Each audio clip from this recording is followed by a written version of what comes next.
Assalamualaikum warahmatullahi wabarakatuh. Jumpa lagi dengan Pak Mulyana untuk melanjutkan pembelajaran berikutnya di kelas 5. Mari kita masuk ke pembelajaran 5 di tema 1, masih subtema 1, yaitu tentang organ gerak hewan dan manusia.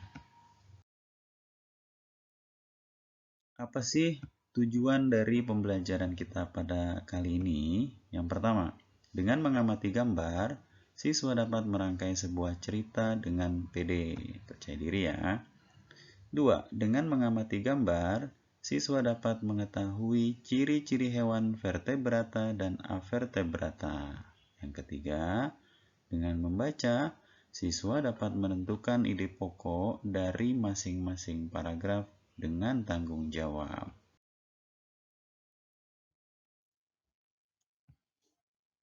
Nah, di bawah kandang kelinci yang kemarin disaksikan atau dilihat Edo melihat seekor siput yang sedang berjalan perlahan. Edo pun mengambilnya. Kelinci dan siput sama-sama hewan, tetapi gerakannya kok berbeda ya? Ini gumam Edo. Kelinci bergerak lincah, berlari dan meloncat, sedangkan siput bergerak sangat pelan. Mengapa bisa begitu ya? Nah, ini Edo melakukan pengamatan secara langsung. Demikian pula kamu tentu sering melihat ada kelinci dan siput ya. Di sekitar saya tuh masih banyak tuh kelinci dan banyak pula siput.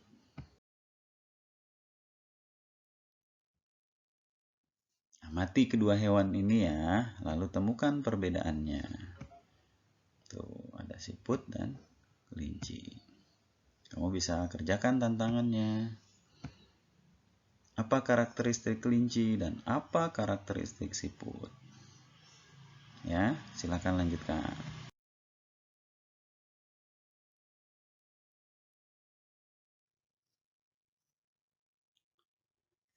Pada pembelajaran sebelumnya, kamu telah mengetahui bahwa kelinci termasuk hewan vertebrata. Lalu bagaimana dengan siput?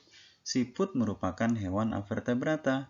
Hewan avertebrata merupakan hewan yang tidak memiliki tulang belakang. Adapun ciri-ciri hewan avertebrata lainnya antara lain, biasanya susunan syarafnya berada di perut, memiliki rangka luar, dan otaknya tidak terlindungi oleh rangka. Contoh hewan avertebrata adalah siput, serangga, cacing, ubur-ubur, cumi-cumi, dan lain-lain. Nah, kamu juga diminta untuk mengamati organ gerak siput ya, namanya dan fungsinya. Silakan dicermati.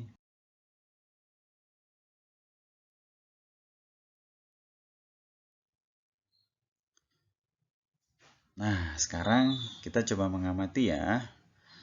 Di sekitar kita atau sekitar kamu banyak sekali jenis hewan avertebrata. Coba amati hewan-hewan tersebut dan identifikasi organ geraknya.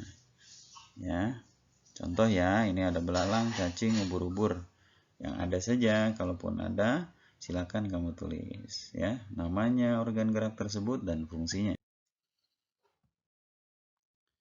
Setelah itu, kita berkreasi. Kamu diminta membuat gambar boleh atau membuat karya 3 dimensi dari hewan vertebrata. Ini contohnya adalah siput.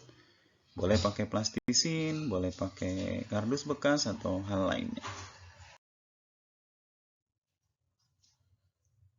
Nah, di buku kalian ada tema atau bacaan tentang siput bukanlah hewan lemah. Apa kira-kira isinya ya? Coba kamu baca, karena di situ terdapat hewan yang berjasa dalam penguraian serpihan daun-daunan. Kenapa berjasa? Lalu, kenapa sih siput juga punya kelebihan dan keistimewaan? Nah, coba lanjutkan baca ya, cari tahu kenapa begitu. Lalu, temukan dan tulis ide pokok tiap paragrafnya ya.